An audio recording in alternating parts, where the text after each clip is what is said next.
పాలమూరు జిల్లాలో కొండరెడ్డిపల్లె ఆ కొండరెడ్డిపల్లెలో కన్నదొక తల్లే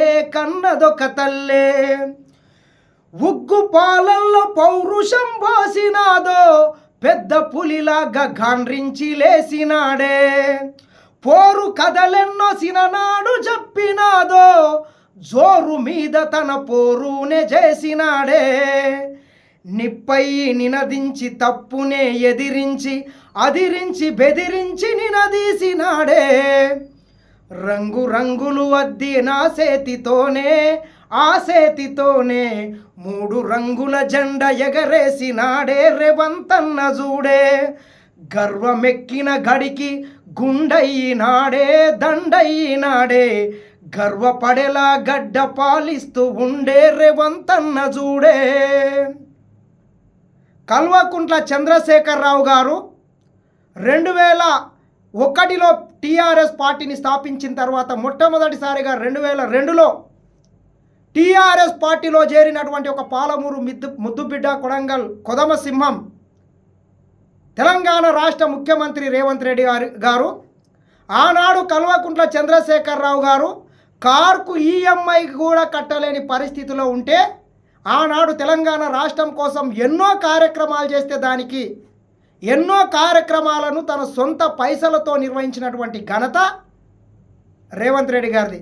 కానీ ఆనాడే రేవంత్ రెడ్డి గారి నైపుణ్యాన్ని, ఆయన చాకచక్యాన్ని, ఆయన రాజకీయ చతురతను గమనించినటువంటి కల్వకుంట్ల దొర కంసునిగా మాదిరిగా మారి ఈ రేవంత్ రెడ్డి గారికి కనుక అవకాశం ఇచ్చినట్లయితే ఇంతింతై వటుడింతై అయి నా రాజకీయానికి కూడా ఇబ్బందులు కలిగిస్తాడని చెప్పి ఆనాడే 2004లో కల్వకుంట్ల చంద్రశేఖరరావు గారు కల్వకుర్తి టికెట్ని కేటాయించాలని చెప్తే ఆనాడే టికెట్ ఇవ్వకుండా నిరాకరించినటువంటి పెద్ద మనిషి. తర్వాత 2006లో జడ్పీటీసీ ఎన్నికలు వచ్చినప్పుడు కూడా టీఆర్ఎస్ పార్టీ నుంచి టికెట్ ఇవ్వకపోవడంతో గత్యంతరం లేక మొట్టమొదటిసారిగా ఆయన మిడ్జిల్ నుండి ఒక ఇండిపెండెంట్ అభ్యర్థిగా 2006లో పోటీ చేసి భారీ మెజార్టీతోని కప్పు సాసర్ గుర్తు మీద గెలవడం జరిగింది. అదేవిధంగా 2007లో ఎమ్మెల్సీగా గెలిచి టీడీపీ పార్టీలో చేరి 2009లో కొడంగల్ నుంచి శాసనసభకు మొట్టమొదటిసారిగా ఎన్నికై తెలంగాణ రాష్ట్రం కోసం అసెంబ్లీలో గొంతు వినిపించినటువంటి గొప్ప నాయకుడు రేవంత్ రెడ్డి గారు. అదేవిధంగా 2018లో మల్కాజ్గిరి ఎంపీగా, తెలంగాణ రాష్ట్ర పిసిసి అధ్యక్షుడిగా, 2023లో తెలంగాణ రాష్ట్ర 2వ ముఖ్యమంత్రిగా ఈ రాష్ట్రానికి బాధ్యతలను స్వీకరించి విధ్వంసమైనటువంటి తెలంగాణ రాష్ట్రాన్ని కల్వకుంట్ల చంద్రశేఖరరావు గారు అప్పులు కుప్పలు చేసినటువంటి ఈ రాష్ట్రాన్ని పునర్నిర్మించడానికి రోజుకు 18 గంటలు తగ్గకుండా పనిచేస్తూ ఈరోజు తెలంగాణ రాష్ట్ర ప్రజల మన్ననలను అయితే ఈ రాష్ట్ర ప్రభుత్వం ముఖ్యమంత్రి రేవంత్ రెడ్డి గారు పొందుతున్నారని మాత్రం చెప్పొచ్చు.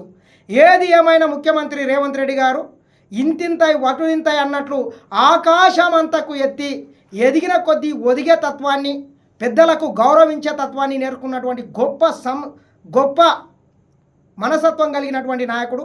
మాలాంటి వారికి ఎంతోమంది యువతకు కూడా ఆయన ఆదర్శం. ఏది ఏమైనా రేవంత్ రెడ్డి గారు ఆయన కలలుగా అన్నటువంటి అన్ని కళలు సాకారమైనవి. ఒకే ఒక కళ, ఈ దేశానికి ప్రధానమంత్రిగా రాహుల్ గాంధీని చూడాలనేటటువంటి సంకల్పంతో ఈరోజు పనిచేస్తున్నాడు. కాబట్టి ఆయన అడుగులో మనం కూడా అడుగులేసుకుంటా కల్వకుంట్ల చంద్రశేఖరరావు టీవీలు, పేపర్లు, ఛానళ్ళని పెట్టుకొని కుట్రలు చేసి, కుతంత్రాలు చేసి ఈ ప్రజాప్రభుత్వం మీద, ముఖ్యమంత్రి మీద ఎన్ని రకాలుగా దుష్ప్రచారాలు చేసినా కానీ వాటన్నిటిని ఎదురుగుట్ట, వాటన్నిటిని తిప్పికొట్టుకుంటా రాహుల్ గాంధీని ఈ దేశానికి ప్రధానమంత్రిని చేయడమే లక్ష్యంగా మనం కూడా రేవంత్ రెడ్డి గారి విజన్లో భాగస్వామ్యమై రాహుల్ గాంధీని ఈ దేశానికి ప్రధానమంత్రిని చేసుకుందామని మరొక్కసారి కోరుకుంటూ, ఏది ఏమైనా పాలమూరు ముద్దుబిడ్డ ఈ దేశ రాజకీయాల్లోనే శాసించే స్థాయికి ఎదగడం మాత్రం చాలా సంతోషమని మరొక్కసారి తెలియజేస్తున్నాం.